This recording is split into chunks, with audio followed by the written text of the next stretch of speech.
मित्रों, अगर आप वास्तव में भगवान कल्कि जी के अवतार के बारे में सही और सच जानकारी प्राप्त करना चाहते हैं, तो आप बिल्कुल सही जगह पर आए हैं। मित्रों, इस वीडियो में दी गई समस्त जानकारी संपूर्ण कल्कि पुराण का अध्ययन करने के बाद ही आपके सामने प्रस्तुत की गई है।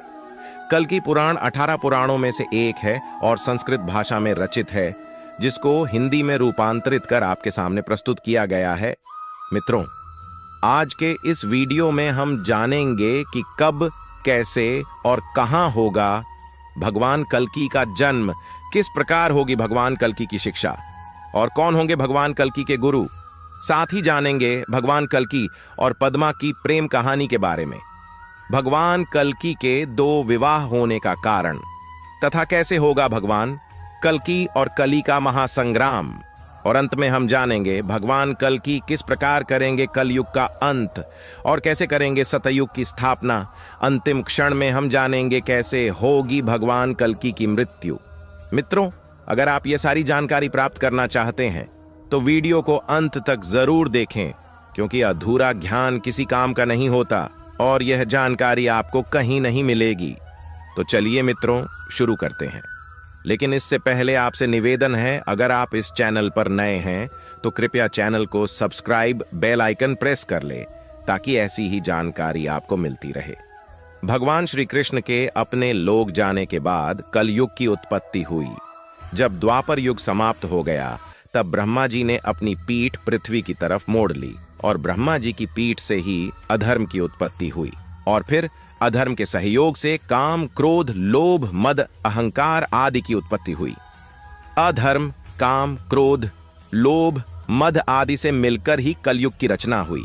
कलयुग के प्रभाव से ब्राह्मणों को वेदों का ज्ञान नहीं होगा, स्त्रियां पर पुरुष का अनुसरण करेंगी, इंसान पूजन, कर्म, व्रत, उपवास और सभी धार्मिक काम करना बंद कर देंगे, मनुष्य 16 वर्ष की आयु में बूढ़े हो जाएंगे, लोग बेवजह आपस में कलह करेंगे, लोग व्यास से अपनी आजीविका चलाएंगे और निर्धनों का शोषण करेंगे। कलयुग के प्रभाव से शिष्य अपने गुरु की निंदा करेंगे, न्यायाधीश दंड देने में असमर्थ और निर्बल हो जाएंगे। जो लोग अधिक बोलेंगे वही पंडित और ज्ञानी होंगे। धन की कामना से ब्राह्मण शूद्रों के यहाँ भोजन, भजन, पूजा आदि करेंगे। बादल भी खंड वृष्टि वाले हो जाएंगे। स्वयं राजा ही प्रजा का शोषण करेगा, जिससे सारी प्रजा कर्ज में डूब जाएगी और सारी प्रजा जंगलों में जाकर रहने के लिए विवश हो जाएगी। कलयुग के प्रथम चरण में लोग भगवान के निंदक हो जाएंगे। कलयुग के दूसरे चरण में लोग भगवान को भूल जाएंगे। तीसरे चरण में वर्ण शंकर उत्पन्न होंगे और चौथे चरण में लोग जाति, पाति, धर्म सब भूल जाएंगे, जिससे पृथ्वी पर उपस्थित सभी देवता पीड़ित होंगे और मां पृथ्वी की रक्षा के लिए तथा धर्म की पुनः स्थापना के लिए भगवान ब्रह्मा जी से प्रार्थना करेंगे। फिर ब्रह्मा जी सभी देवताओं के साथ भगवान विष्णु की स्तुति कर उनसे कलयुग में पुनः धर्म की स्थापना करने के लिए प्रार्थना करेंगे।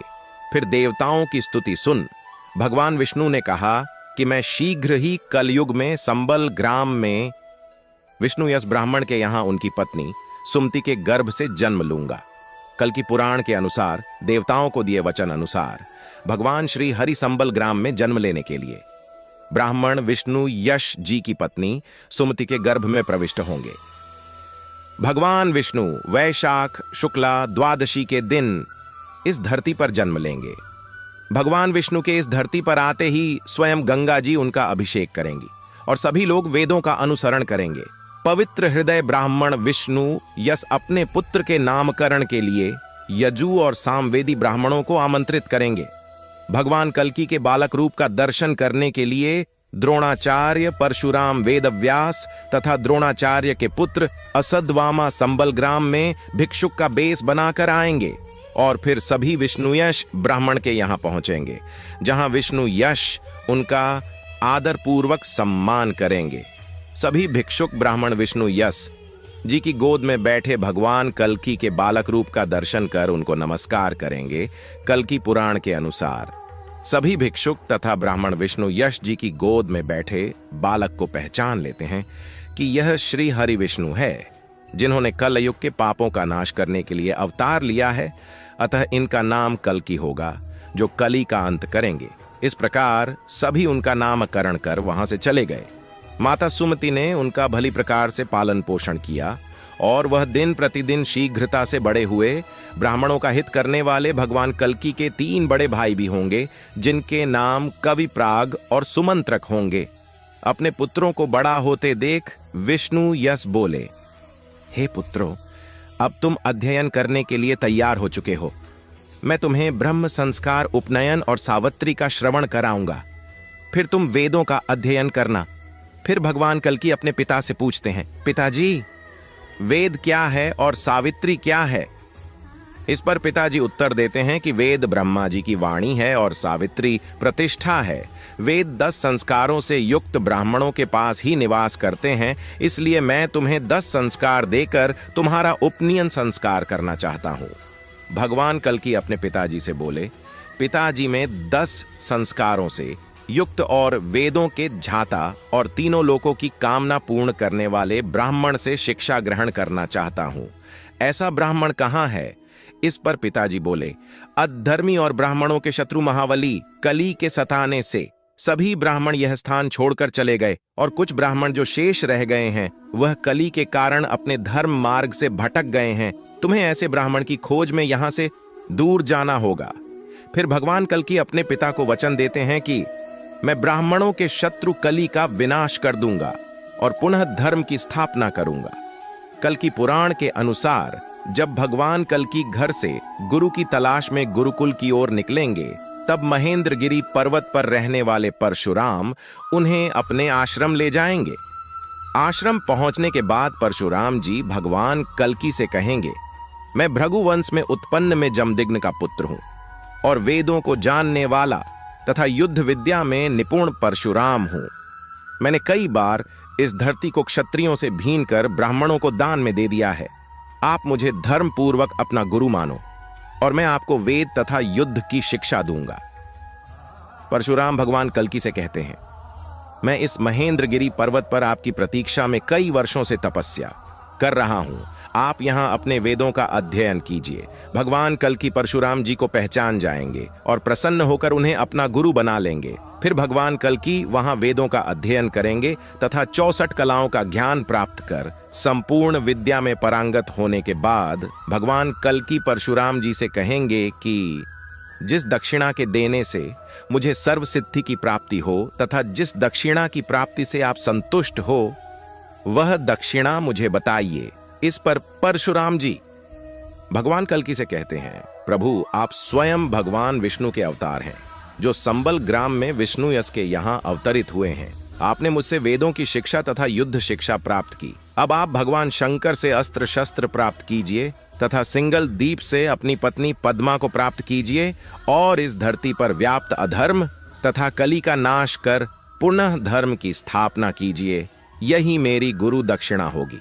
यह सुनकर भगवान कल्की अपने गुरु परशुराम जी से कहते हैं, ऐसा अवश्य होगा, और अपने गुरु को प्रणाम कर वह वहां से भगवान शंकर के पास अस्त्र शस्त्र प्राप्त करने के लिए निकल जाएंगे। फिर भगवान कल्की बिलबोधकेश्वर महादेव के मंदिर पहुंचेंगे। वहां भगवान शंकर का विधिवत पूजन कर और उनका हृदय से ध्यान कर उनसे शस्त्र प्राप्ति के लिए स्तुति कर शिव स्तोत्र की रचना करेंगे। भगवान कल्की के शिव स्तोत्र को सुनकर भगवान शंकर पार्वती सहित वहां साक्षात प्रकट होंगे और प्रसन्न होकर भगवान कल्की से वरदान मांगने को कहेंगे। भगवान शंकर भगवान कल्की को शीघ्रगामी अनेक रूपधारी गरुणश्व एवं सर्वज्ञ शुक्र प्रदान करेंगे। साथ ही रत्न स्वरूप महाकराल, अत्यंत चमकती हुई और पृथ्वी का भार सहन करने वाली तलवार भगवान कल्की को प्रदान करेंगे। फिर भगवान कल्की ने भगवान शंकर को प्रणाम किया और भगवान शंकर अपने धाम को चले गए। तभी भगवान कल्की भगवान शंकर द्वारा प्रदान किए गए गरुणस्व पर बैठकर तीव्र वेग से अपने ग्राम संबल पहुंचेंगे। वहां पहुंचकर अपने माता पिता तथा बड़े भाइयों को प्रणाम कर उन्हें भगवान परशुराम द्वारा दी गई शिक्षा तथा भगवान शंकर द्वारा प्रदान किए गए अस्त्र शस्त्रों के बारे में बताएंगे।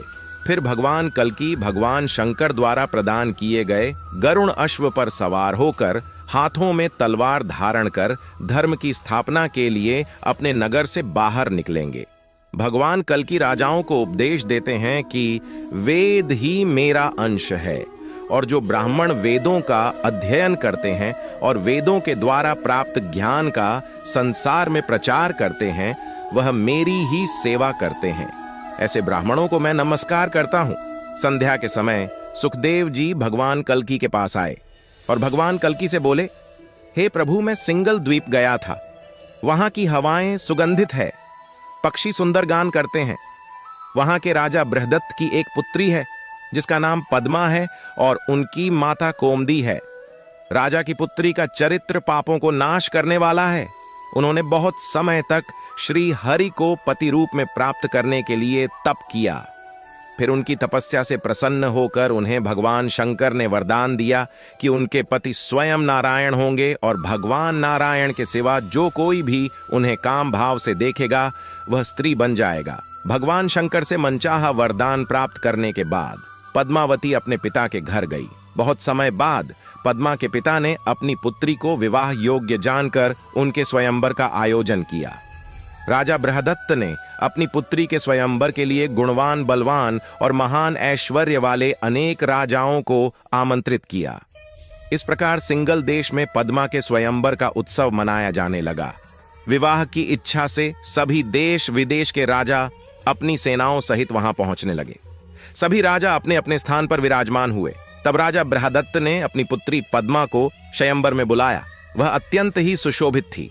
सुखदेव जी भगवान कल्की से कहते हैं कि मैंने स्वयंवर में देखा कि जैसे जैसे रानी पद्मावती आगे बढ़ रही थी, उनके रूप को देखकर सभी राजा मोहित हो गए और उनके मन में रानी को पत्नी रूप में प्राप्त करने की इच्छा जागृत हुई और काम भाव प्रकट हुआ और भगवान शंकर के वरदान अनुसार सभी राजाओं ने स्त्री का रूप धारण कर लिया।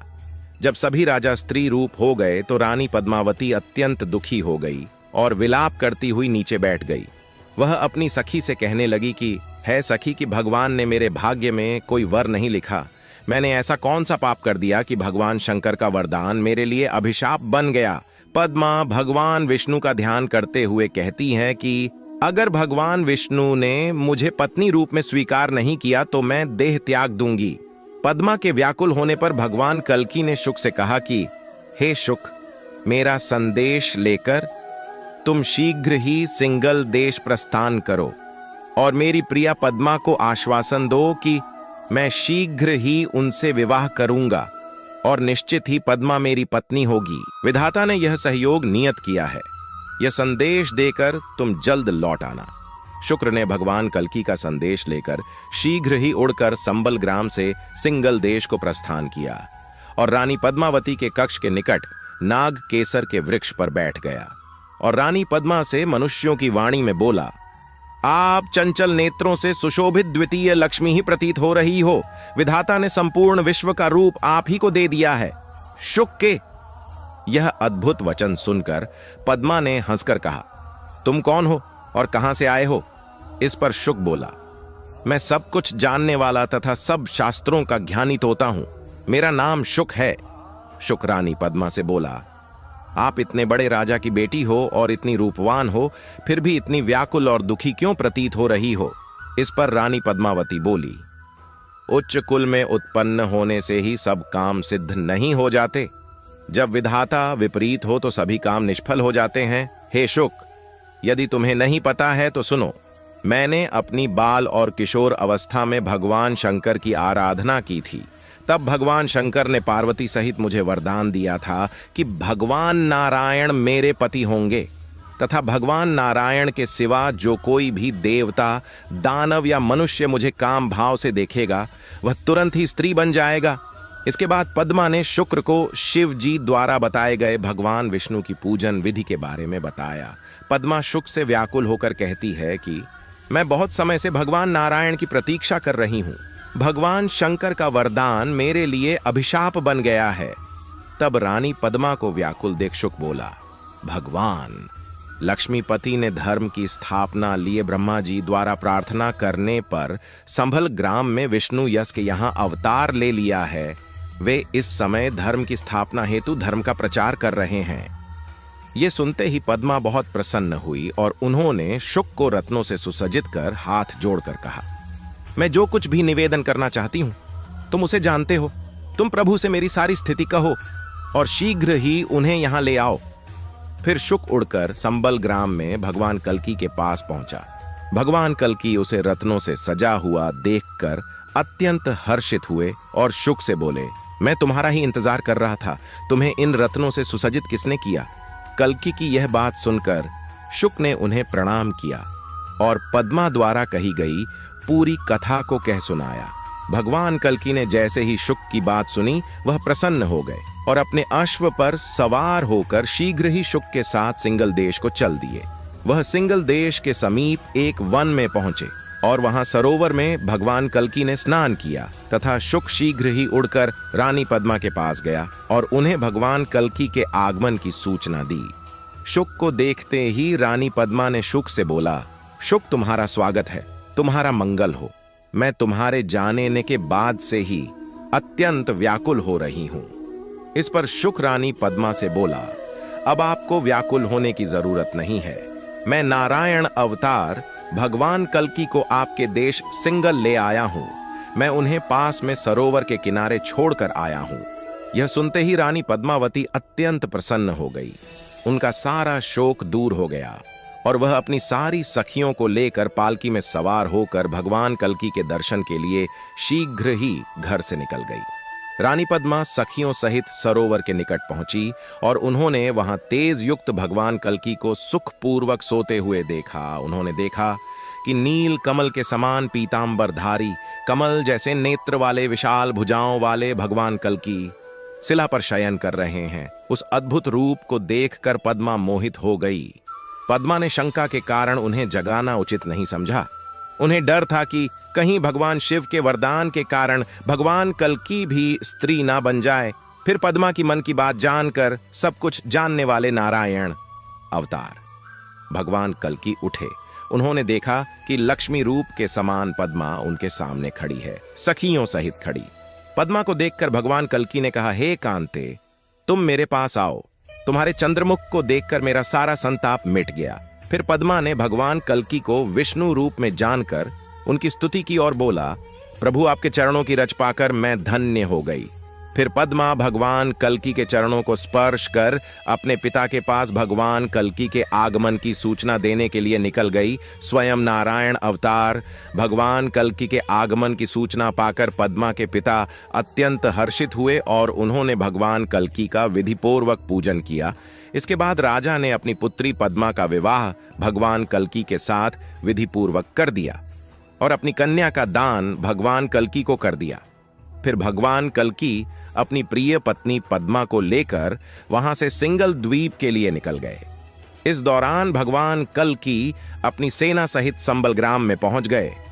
भगवान कल्की ने पद्मा के सहित माता पिता के चरणों को स्पर्श किया।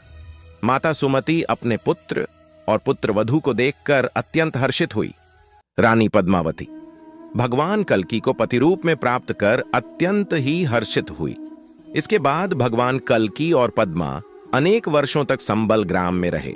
भगवान कल्की की पत्नी पद्मा जी ने जय और विजय नाम के 2 पुत्रों को जन्म दिया। यह दोनों ही महाबली और वेदों के ज्ञानी प्रसिद्ध हुए। फिर भगवान कल्की ने जाना कि उनके पिता की अश्वमेघ यज्ञ करने की बहुत इच्छा है। तब उन्होंने ने पिता से कहा, पिताजी, मैं कीकटपुर को जीतकर धन एकत्र करूंगा, जिससे हमारा अश्वमेघ यज्ञ संपन्न होगा। फिर भगवान कल्की अपने पिता से आज्ञा लेकर सेना सहित कीकटपुर की ओर चल दिए। अत्यंत विस्तार वाला कीकटपुर पहले बौद्धों का निवास स्थान था। अब यहां रहने वाले व्यक्ति देहाती, कुल धर्म और जाति धर्म के ना मानने वाले तथा धन और स्त्री तथा भोग आदि में लिप्त रहने वाले हैं। भगवान कल्की की सेना ने लाखों सैनिकों को युद्ध भूमि में धराशायी कर दिया। फिर जिन युद्ध भूमि से डरकर भागने लगा, तब भगवान कल्की ने हंसकर कहा, भाग कर ना जाओ, तुम मेरे बाणों से बच नहीं सकते। मैं तुम्हें अब भी परलोक भेजता हूं, वहां तेरा कोई साथ नहीं देगा, इसीलिए अब भी तू अपने बंधु बांधव को अंतिम बार देख ले। भगवान कल्की के वचन सुनकर वह जिन हंसा और बोला, आप जो बोल रहे हो ऐसा कभी नहीं हो सकता। और जिन ने भगवान कल्की पर बाणों की वर्षा कर दी। सारे तीर भगवान कल्की को स्पर्श करके धरती पर गिर गए। फिर भगवान कल्कि ने धरती पर उतरकर बौद्धों के नायक जिनके केस और हाथ पकड़ लिए और उसको धराशायी कर दिया, जिनको धराशायी हुआ देखकर बौद्ध सेना डर गई और भगवान कल्कि की सेना हर्षित हो गई। फिर भगवान कल्कि अपने हाथों में तलवार लेकर अपने अश्व पर सवार हुए और संपूर्ण बौद्ध सेना का नाश करने लगे। भगवान कल्कि का संग्राम देखकर सभी लोग भयभीत हो गए। संपूर्ण रंग भूमि रक्त से सज गई। कीकटपुर की संपूर्ण बौद्ध सेना और म्लेच्छ सेना का नाश हो गया। फिर भगवान कल्कि वहां से चक्रतीर्थ पहुंचे। वहां पर स्नान कर कुछ समय के लिए अपनी सेना सहित वहीं पर निवास किया। इसके बाद भगवान कल्कि वहां से हरिद्वार चले गए। वहां पर सतयुग तथा धर्म ब्राह्मणों के बेस में भगवान कल्कि के दर्शन करने आए। तब भगवान कल्कि ने उनसे पूछा, आप कौन हो? तब उन्होंने कहा, हे प्रभु, हम आप ही के द्वारा उत्पन्न सतयुग और धर्म है। इस समय सक कंबोज सौवर कलयुग के निवासी हैं।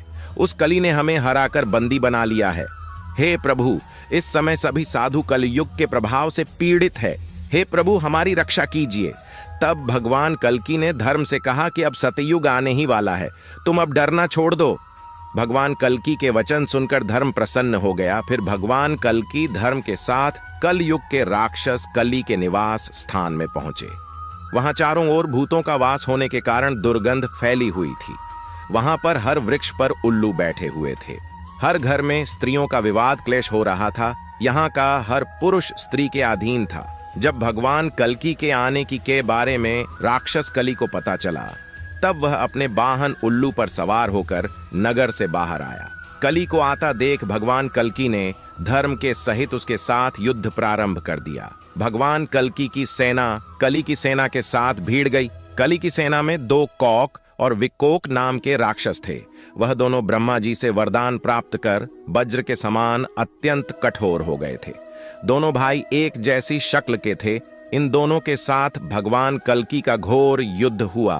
दूसरी ओर धर्म ने अत्यंत क्रोधित होकर कली से युद्ध प्रारंभ कर दिया। धर्म का साथ देने के लिए सतयुग भी उनके पास आ गया।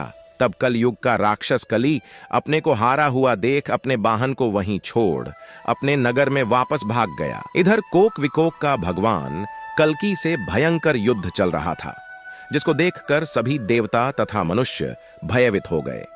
कोक विकोक के प्रहार से भगवान कल्कि के सभी अस्त्र शस्त्र जमीन पर गिर गए और फिर भगवान कल्कि ने क्रोधित होकर भाले से विकोक के सिर को छेद दिया, जिससे वह मृत्यु को प्राप्त हो गया। लेकिन ब्रह्मा जी के वरदान के अनुसार जब कोक ने उसे देखा तो वह पुनः जीवित हो गया। फिर भगवान कल्कि ने कोक का भी भाले से छेदन कर दिया, जिससे वह मृत्यु को प्राप्त हुआ। परंतु जब उसके भाई विकोक ने उसको देखा तो वह पुनः जीवित हो गया।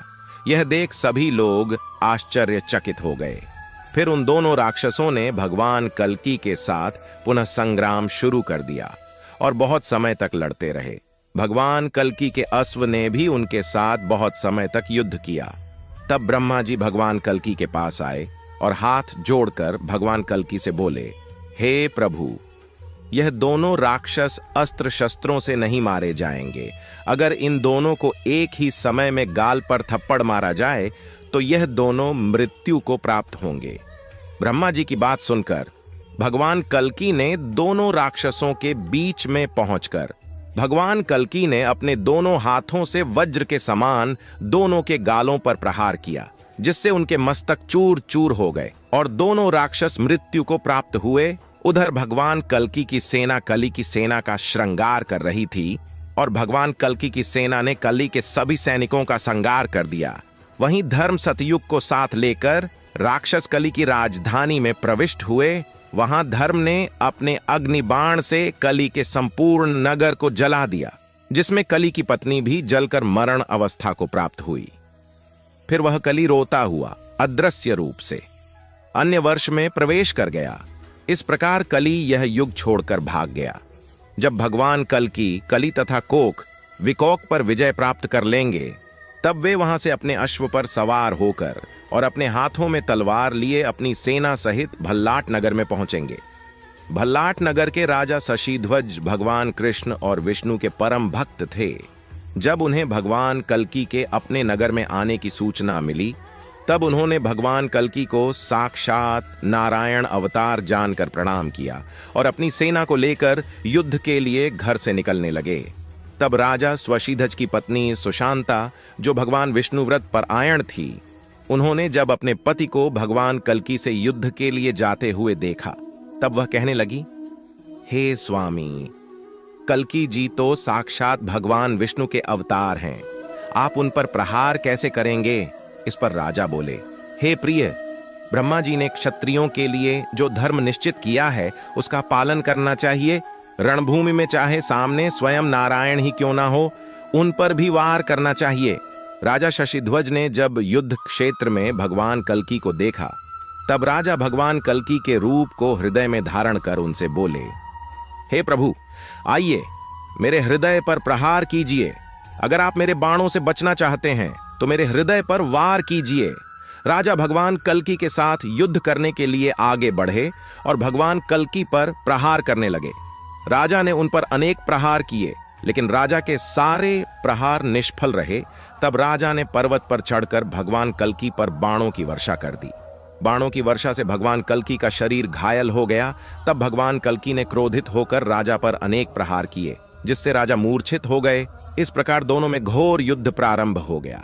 राजा ने भगवान कल्कि पर मुष्ट प्रहार किया, जिससे भगवान मूर्छित हो गए और जमीन पर लेट गए।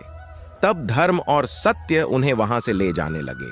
तब राजा ने दोनों को कांख में दबा लिया और भगवान कल्कि को अपने कंधे पर उठाकर हर्षित होते हुए अपने घर ले गए। घर पहुंचकर राजा ने अपनी पत्नी सुशांता को विष्णु मंदिर में स्थित पाया। उसके चारों ओर वैष्णव नारियां बैठकर भगवान विष्णु का भजन कर रही थीं। वह अपनी पत्नी से बोला, हे प्रिय, देवताओं की प्रार्थना पर जो भगवान संबल ग्राम में अवतरित हुए हैं, वह भगवान कल्कि मूर्छित होने का बहाना करके आज हमारे घर पधारे हैं। तुम धर्म तथा सतयुग के सहित इनका विधिपूर्वक पूजन करो। यह सुनकर राजा की पत्नी अत्यंत प्रसन्न हुई। राजा की पत्नी ने अनेक प्रकार से भगवान कल्कि का पूजन अर्चन किया और भगवान कल्कि से बोली, हे प्रभु, अपनी मूर्छा त्याग कर हमें दर्शन दो। हे प्रभु, आपके द्वारा ही समस्त जल, पृथ्वी, अग्नि, वायु का निर्माण हुआ है। आप चराचर जगत के स्वामी हैं। हे प्रभु, हमसे कोई गलती हुई हो तो हमें क्षमा करें।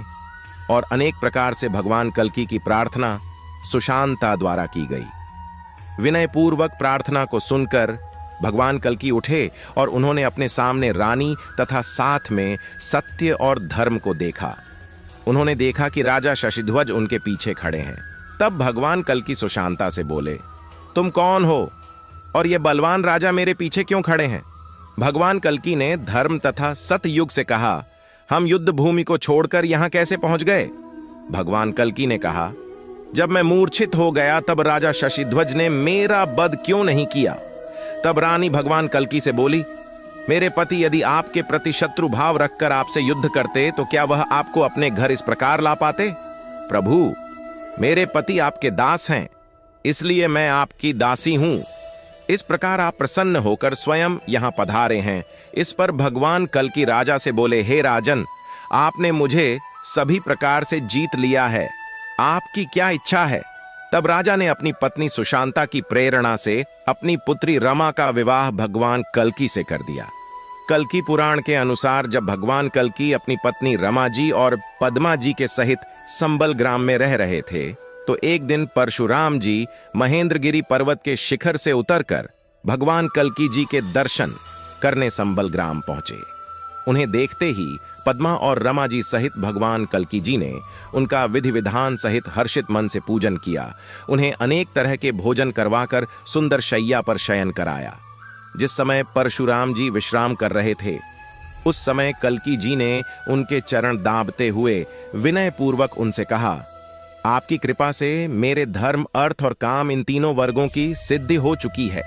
इस समय राजा शशिध्वज की पुत्री रमा आपसे एक निवेदन करना चाहती है, उसे सुनने की कृपा करें। पति के वचन सुनकर हर्षित मन से भगवान कल्कि की पत्नी रमा जी ने परशुराम जी से प्रश्न किया कि ऐसा कौन सा जप, व्रत या नियम है जिसके करने से मुझे पुत्र की प्राप्ति हो? फिर परशुराम जी ने रमा जी को रुक्मिणी व्रत करने का उपदेश दिया। इसके बाद परशुराम जी वहां से चले गए। रुक्मिणी व्रत को करने से कुछ समय पश्चात भगवान कल्की जी की पत्नी रमा जी ने पुत्र को जन्म दिया। फिर भगवान कल्की सुखपूर्वक संबल ग्राम में निवास करने लगे। एक दिन सब देवता ब्रह्मा जी के साथ विमान पर चढ़कर भगवान कल्की जी के दर्शन करने आए और उन्होंने संबल ग्राम में पहुंचकर भगवान कल्की की स्तुति की।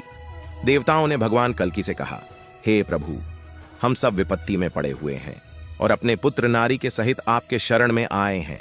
हे प्रभु, हम पर प्रसन्न होकर हमारी रक्षा कीजिए। देवताओं ने कहा, हे नाथ, अब यह भूमि सत्य और धर्म पूर्वक शासित है। यदि आपकी हम पर कृपा है तो इसे त्याग कर अपने बैकुंठ धाम के लिए प्रस्थान कीजिए। देवताओं के इन वचन को सुनकर भगवान कल्की जी अत्यंत प्रसन्न हुए और वह अपने सभी अंशों सहित वैकुंठ गमन की इच्छा करने लगे। तब उन्होंने अपने पुत्रों को बुलाकर तुरंत ही उनका राज्य अभिषेक कर दिया। इसके बाद उन्होंने संपूर्ण प्रजा को बुलाकर अपना वृतांत कहते हुए उन्हें सूचित कर दिया कि अब वह देवताओं के अनुरोध पर वैकुंठ धाम के लिए जाना चाहते हैं। ये सुनकर संपूर्ण प्रजा अत्यंत दुखी हो गई। सभी प्रजा उनसे कहने लगी, हे नाथ, आप सभी धर्मों के जानने वाले हैं। हे नाथ, हम भी आपके साथ चलेंगे। प्रजा के वचन सुनकर भगवान कल्की ने उनको ज्ञान उपदेश देकर समझाया और स्वयं वन की ओर चल दिए। चलते हुए भगवान कल्की गंगा जल से संपन्न देवताओं और मुनियों के हृदय को आनंद देने वाले हिमालय पर्वत पर पहुंचकर देवताओं के मध्य विराजमान हुए और वहां भगवान कल्की अपना चतुर्भुज विष्णु स्वरूप धारण करके अपने रूप का स्मरण करने लगे। पूर्ण ज्योतिष्मान सर्व साक्षी स्वरूप सनातन पुरुष परमात्मा कल्की जी सूर्य के समान तेज प्रकाश से प्रकाशित हो रहे। विभिन्न अलंकारों से युक्त वे स्वयं भी अलंकार के समान प्रकाशित हो रहे थे। शंख, गदा और धनुष उनके हाथों में सुशोभित है। जब भगवान कल्की जी विष्णु रूप में प्रविष्ट हुए तब उन जगदीश्वर के रूप के दर्शन से सभी जीव मोह माया से परे हो गए।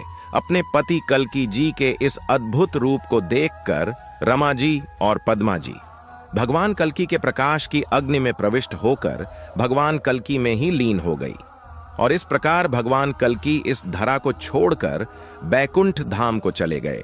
कल्की पुराण सब शास्त्रों के अर्थों के तत्व का सार है। इस पुराण के सुनने से ही मनुष्य कामना मोहित हो जाता है। कल्की पुराण के सुनने तथा पढ़ने से चारों फल यानी धर्म, अर्थ, काम, मोक्ष प्राप्त होते हैं। यह कल्की पुराण प्रलय के अंत में श्री नारायण भगवान के मुख से प्रकाशित होकर संसार भर में फैला है। भगवान वेदव्यास जी ने ब्राह्मण के रूप में इस पृथ्वी पर अवतार धारण कर इस कल्की पुराण का वर्णन किया है। कल्की पुराण में कल्की भगवान विष्णु जी के परम अद्भुत प्रभाव का वर्णन किया गया है। जो लोग सज्जनों की संगति में, आश्रमों में, पुण्य क्षेत्रों में भगवान विष्णु के भाव में डूबकर सब पुराणों के सार इस शुद्ध कल्की पुराण का कीर्तन करेंगे या इसे सुनेंगे, उत्तम पुरुषों की मुक्ति अवश्य होगी। इस कल्की पुराण को विधि पूर्वक सुनने से ब्राह्मण वेदों के ज्ञान में पारंगत होंगे, क्षत्रिय राजा बनेंगे, वैश्य धनवान होंगे तथा शूद्र महान बनेंगे। कल्की पुराण के पढ़ने से और सुनने से पुत्र की प्राप्ति चाहने वाले को पुत्र, धन चाहने वाले को धन, विद्या चाहने वाले को विद्या मिलती है।